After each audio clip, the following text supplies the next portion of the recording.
Bem-vindos a mais um episódio da Hora do Arrepio, do nosso quadro A Hora do Arrepio. O conto de hoje, O Vampiro de Hanover, uma narrativa verídica de horror. Não se conhece o autor. As velhas lendas dos vampiros, esses monstros sanguinários que se revestiam da forma humana e só podiam morrer quando lhes cortavam a cabela ou apunhalassem o coração, e cujo alimento era o sangue de suas vítimas, está sendo revivido em Hanover com a prisão de Frederick Herman, um açougueiro que é acusado de ter assassinado 21 rapazes no salão de seu estabelecimento. A extensão desses crimes fez que se atemorizassem mais os naturais ou os supersticiosos, que dizem tratar-se de um homem vampiro, pois deu a morte às suas vítimas da mesma forma que o faziam nos velhos tempos legendários, os vampiros das idades pretéritas.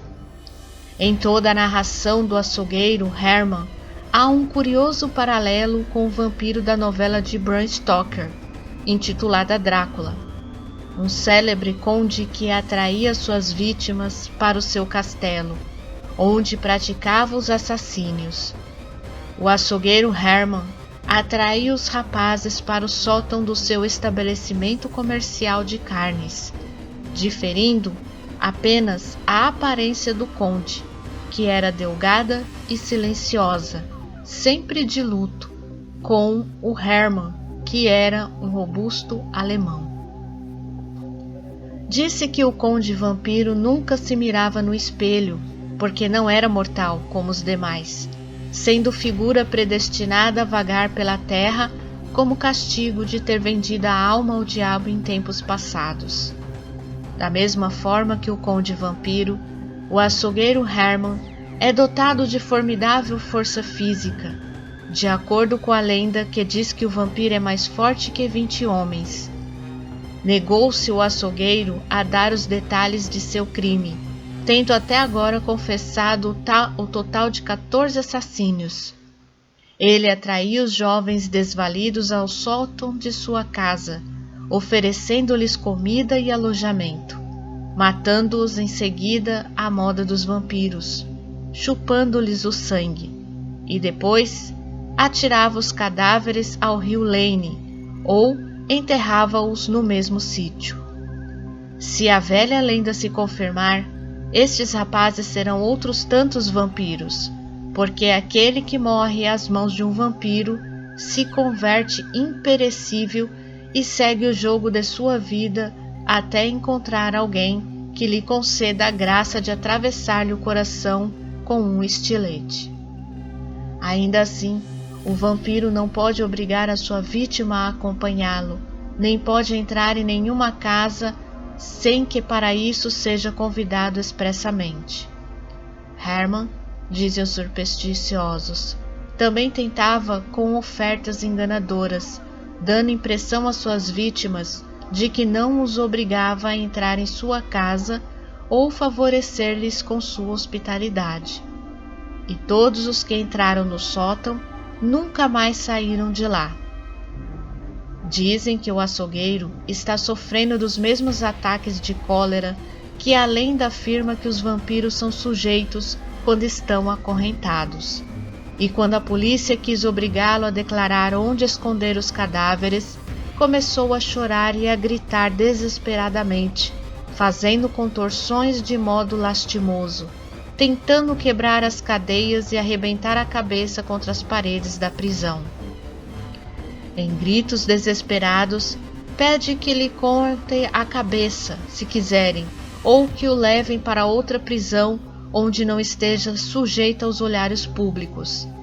Desde que foi preso, Herman não dormiu, porque diz que só pode conciliar o sono em seu açougue, circunstância esta que lembra também a lenda dos vampiros, que não podem dormir em cama, preferindo fazê-lo onde há terra úmida, só dormindo com satisfação em terra que seja consagrada, como a dos cemitérios. Houve uma ocasião na cidade de Hanover em que pensaram aplicar ao criminoso a lei de Lynch, mas o público conteve-se dessa selvagem excitação, mesmo porque entre os do povo dispostos a despedaçar o criminoso açougueiro, havia muitos supersticiosos que se lembravam da lenda dos vampiros, que diz: ao enforcar ou despedaçar o vampiro, só o privam da forma corporal, continuando o espírito a sua sombria viagem através da vida. Porque não há morte nem sossego para o vampiro sem que lhe tirem a cabeça do tronco e com ferro cortante lhe tirem o coração com um punhal, e se possível for, enchendo-lhe a boca de alho.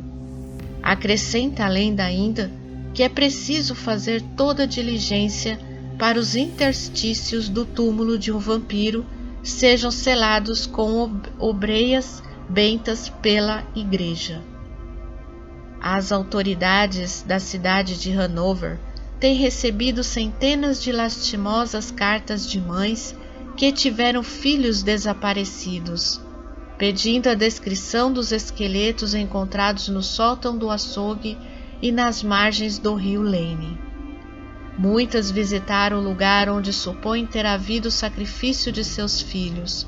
Outras dirigiram-se à prisão para ver o criminoso, assediando-o com perguntas sobre os desaparecidos. Se supõe que os mateis, responde o criminoso Herman, é porque estava obrigado a isso. Esta série de crimes de Hanover tem despertado o interesse de toda a Alemanha, sendo muito comum na Europa Central e nos Balcãs, especialmente na Transilvânia, onde há lendas de vampiros. Em muitas cidades, não são raros os casos de decapitação de pessoas suspeitas de vampirismo, encontrando-se suas cabeças cortadas, a espada e os corações atravessados com estreitas e afiadas folhas de aço.